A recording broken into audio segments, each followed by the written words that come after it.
Sejak bulan Mei 2014, pemerintah telah menetapkan bahwa virus MERS-CoV atau Middle East Respiratory Syndrome Coronavirus atau biasa dikenal virus corona adalah potensi wabah. Karenanya, pemerintah melalui Kementerian Kesehatan sangat serius dalam upaya mencegah masuknya virus yang bisa mengakibatkan kematian ini. Sebelum lanjut, jangan lupa tekan tombol subscribe dan tekan juga tombol like dan nyalakan tombol loncengnya. Bandar udara sebagai pintu masuk negara sangat rentan menjadi pintu masuknya virus yang menyerang sindrom pernafasan ini. Sehingga tidaklah salah jika bandara mendapatkan perhatian serius untuk mencegah masuknya virus MERS-CoV ini. Kementerian Kesehatan telah mempersiapkan peralatan canggih di bandara guna mendeteksi setiap penumpang yang baru datang dari luar negeri, terutama dari negara-negara yang terkena wabah MERS-CoV seperti Jazirah Arab dan Korea Selatan. Bukan hanya peralatan pendeteksi yang dipersiapkan, sosialisasi melalui penyebarluasan informasi mengenai MERS-CoV di bandara kepada calon penumpang jasa penerbangan yang ingin berangkat ke negara-negara yang terindikasi terjangkit virus corona tersebut merupakan cara yang dirasakan cukup efektif.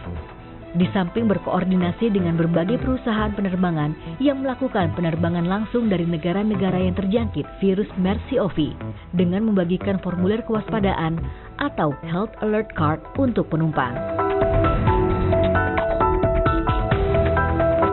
Bukan itu saja, Menteri Kesehatan juga menghimbau kepada seluruh biro perjalanan umroh untuk menyertakan tenaga kesehatan seperti dokter selama dalam pesawat pergi hingga kembali ke tanah air.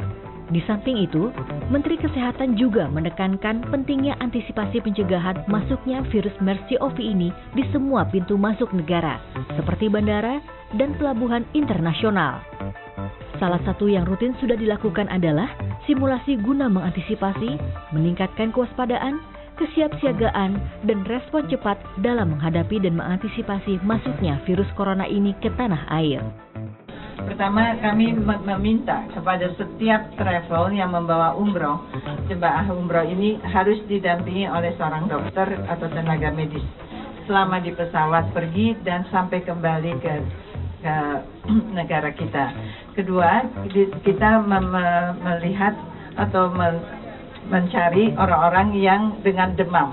Tadi kita coba dengan thermal scanner, tapi sebenarnya juga jauh lebih sebelumnya mereka harus mengisi yang disebut Health Alert Card, ya. Jadi ada mungkin bahasa Indonesianya formulir kewaspadaan kesehatan. Ini mereka harus isi, dan kami juga meminta bagi jemaah atau penumpang bila mana memang sudah mulai demam, segera beritahu kepada pramugari, dan pramugari memberitahu kepada pilotnya. Dan kalau itu terjadi dengan keadaan yang lebih berat, demam, sesak, dan batuk-batuk, kita langsung yang tadi seperti simulasi di dalam pesawat, kita harus ke pesawat. Tapi kalau tidak, kita masih cek kedua melalui thermal scanner dan melalui kartu alert card itu. Seperti yang belum lama ini dilakukan Kantor Kesehatan Pelabuhan atau KKP kelas 1 Bandara Soekarno-Hatta belum lama ini. Simulasi yang juga dihadiri Menteri Kesehatan Profesor Dr. Nila Farid Muluk SPMK dan juga Dirjen P2PL Kemenkes Dr. HM Subuh MPPM dimaksudkan agar petugas kesehatan dan masyarakat pengguna jasa penerbangan paham betul akan bahaya MERS-CoV. Iya. Simulasi ini sudah berapa kali, dan ini tentu untuk dipublikasi, ya. Nah, kami juga mengharapkan sekali lagi masyarakat harus tahu. Ya, jadi tadi beberapa penumpang yang mau pergi umroh, saya masih melihat mereka karena tidak mengerti, tapi yang muda sudah MERS-CoV, mereka tahu. Nah, inilah barangkali ada banner, ada apa, nanti kami juga mintakan Kementerian Perhubungan untuk selalu menayangkan di TV di atas pesawat. Kita ingatkan terus, dan mudah-mudahan di TV-TV dan dari media ini juga mengatakan sebenarnya juga masyarakat sendiri harusnya waspada.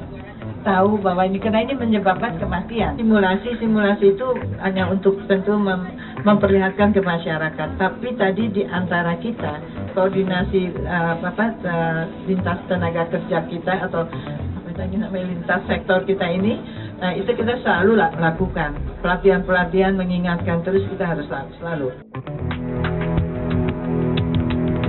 Meskipun hingga saat ini belum ditemukan warga negara Indonesia yang terjangkit virus ini, namun ancamannya sangat perlu diwaspadai. Karena Indonesia merupakan salah satu negara di dunia dengan jumlah populasi umat muslim yang besar. Setiap tahun, jumlah warga Indonesia melakukan perjalanan ibadah ke Tanah Suci, baik itu ibadah haji maupun ibadah umroh, belum lagi tenaga kerja Indonesia yang bekerja di negara-negara Timur Tengah. Jika mereka kembali ke tanah air, bukan tidak mungkin membawa virus MERS-CoV. Jika tidak diantisipasi, akan menyebarkan virus corona ini di tanah air. Karenanya, Menteri Kesehatan Profesor Nila Muluk menegaskan, selama virus ini masih membahayakan, tenaga kesehatan di seluruh tanah air harus siap menghadapi efek dari virus corona ini.